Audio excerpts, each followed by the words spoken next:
Hello everyone, welcome to my YouTube channel Health and Wellbeing Life. Myself Krima Patel. Today we'll discuss about asthma. So in this session we will see what is asthma. Then we discuss if a person has asthma, he may have a problem with asthma. So which problem will be causes by asthma? After then we'll see causes of asthma. Then we'll discuss risk factor of asthma.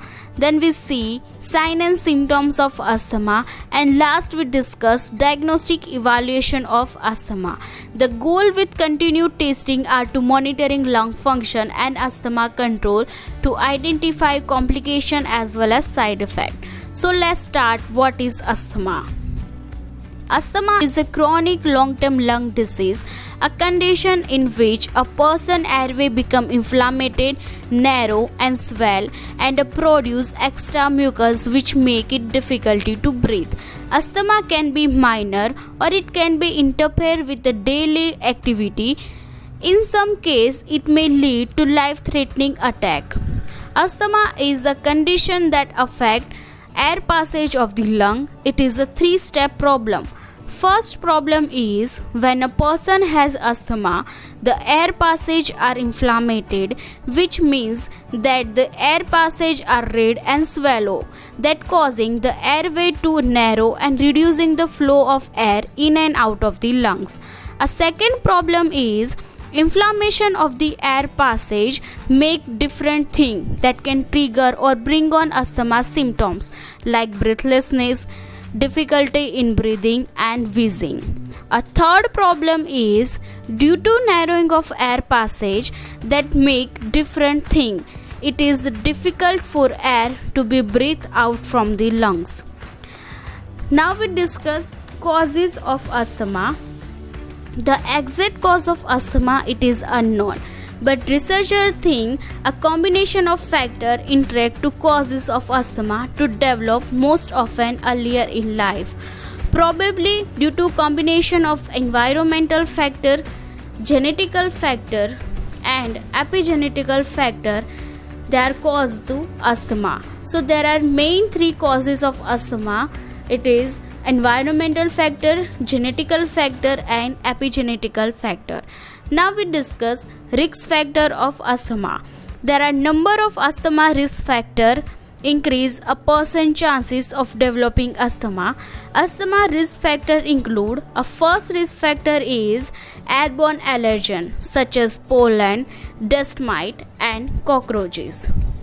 Another risk factor is physical exercise.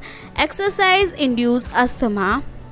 Then common cold, smoke, medication such as beta blocker, aspirin and non-steroid anti-inflammatory drugs, stress, GERD, low birth weight, foods such as peanuts, weather, especially extreme change in temperature, eczema such as skin allergen and fever, that all are risk factor of asthma.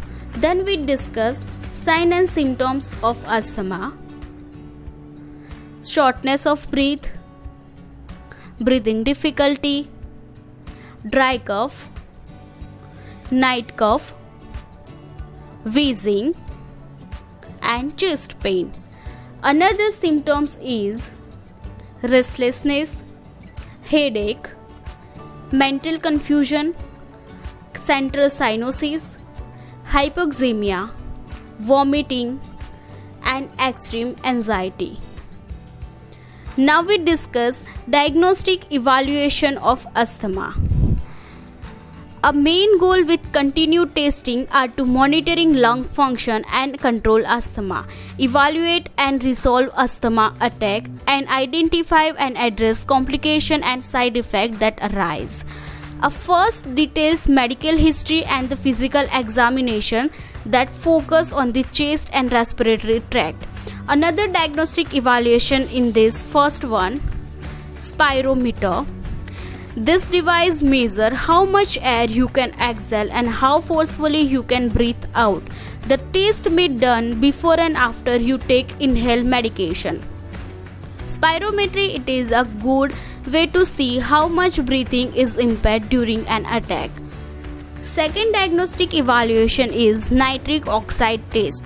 This test is sometimes used to diagnose and monitoring asthma. It measures the amount of gas called nitric oxide in breath.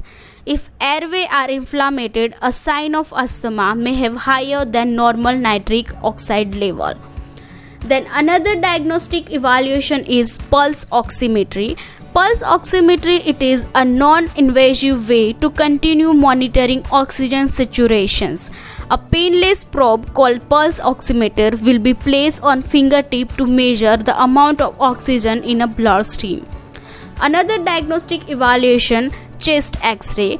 This test will help find out whether a foreign body or other disease may have causing symptoms. A chest X-ray may be necessary to indicate a hyperventilated chest. Next diagnostic evaluation is laboratory test.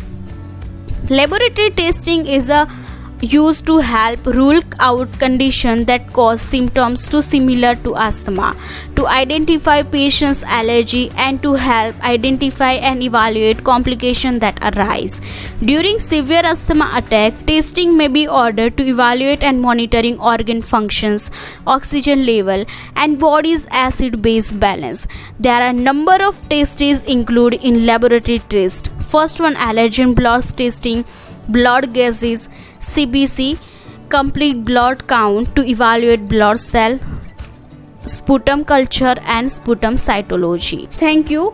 I hope you enjoyed this video and this video is informative for you to understand the concept. If you like this video, don't forget like, share and subscribe. Thank you.